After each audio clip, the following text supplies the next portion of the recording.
ciidanka loo yaqaan taraafikada isla markaana ah kuwa kala haga gaadiidka isku ciriiriya wadooyinka ku yaala magaalooyinka gobolada dalka gaar ahaan kuwa ka shaqeeya magaalada Beledweyne ee xarunta gobolka Hiiraan ayaa waxay cabasho ka muujinayaan xaalada adag oo dhinaca duruufaha oo ay ku shaqeeyaan ciidankaasi.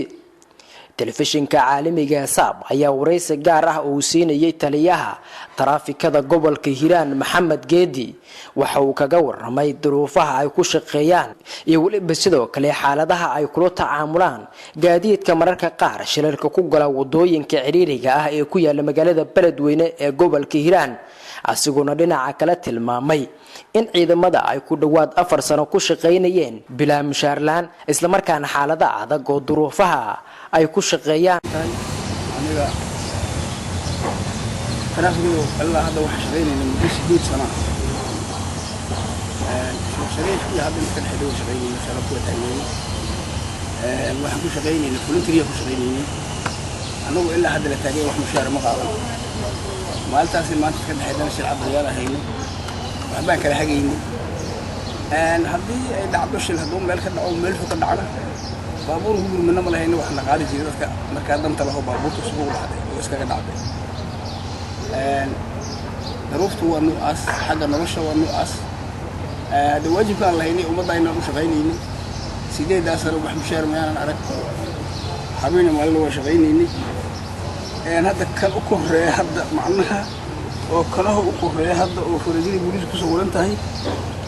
dad ku jajabay waa ku baabay mooto iyo baabuur loo leeyahay dadkii hadda xamar ku jira wali jajabay go'aan ka gaarnay kulli dadkii iyo ka dacwooday maxkamadda ka gaaray maxkamaddiina arrintii muga aragtay la diristay annaga nagu qaadin wixii jiray annaga marka waa kana weelka inay sawiraan waa kuwa halkaas yaalla waa kuwa waxaan qabanayna aqoonteen waa kaas ilaa waddanka inaan joogno u shaqeynayna wax hadda garaan oo aan ma qaadano ama mushaar oo qaadano ma jiraan waa nuucaas meesha wax ku ah 10 inaan ahaynay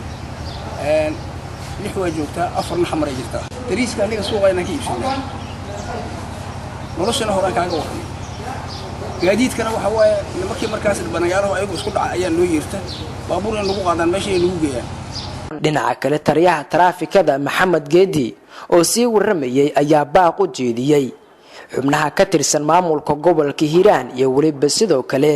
dawladda dhexe ee Soomaaliya in ay mushaar u qorta ciidamada taraafikada oo tir ahaan ka yar 10 isla markaana shaqo adag ku haya magaalada Beledweyne ee gobolka Hiiraan wuxuuna tilmaamay in ballan badan ay la galeen maamulka gobolka Hiiraan taas oo ku aadan in xuquuqdii ay lahaayeen la sii doono hase ahaatee gib ahaanba ay kaga baxeen. wallahi hadda waxaan ma haynay anaga waxaan ma haynay